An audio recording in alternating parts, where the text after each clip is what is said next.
Hey Cal, thanks for this question. The rabbit poop is probably not the best way that we make money on our homestead. That's not the only thing that we use rabbits for. So we use our rabbits from like beginning to end. I don't like to have any waste product. So the rabbits that we raise are a commercial meat breed rabbit. We raise New Zealand's and we raise silver foxes. And I know that a lot of people kind of think that eating rabbits is mean or it's hard because they're cute and fluffy, but for many decades rabbits were like the primary backyard protein animal, not just in the United States but elsewhere across the world too. They're easier to keep than chickens. They don't need a whole lot of infrastructure, and so that was how a lot of people fed their families for a very long time.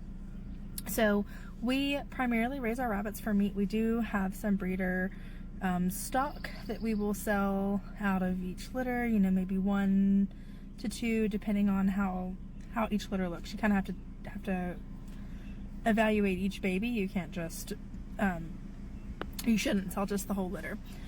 When we do process them, the rabbits that we raise are dual purpose, meaning that you can tan out the hides and harvest them for meat. And then the pieces that don't go for the hides, like we still keep, right? So their ears make great dog treats. You can make things from their feet and their tails. I save all the organs that we don't eat. I know we should probably eat organ meat, but I don't particularly care for the taste of it.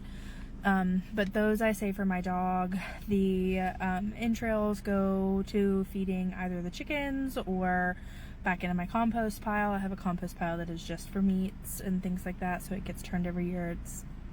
You can compost things like that. And then, like I said, you can tan the hides. So there's a lot of different things that you can use rabbit for. And then also, obviously, the poop, which you saw in the video that you commented on. So it makes a great garden fertilizer. So you kind of have a start to finish product, right? I can grow out protein. Then I can use their waste to help fertilize my garden to grow other vegetables, some of which I actually wind up feeding back to them. So it creates this nice little closed loop system.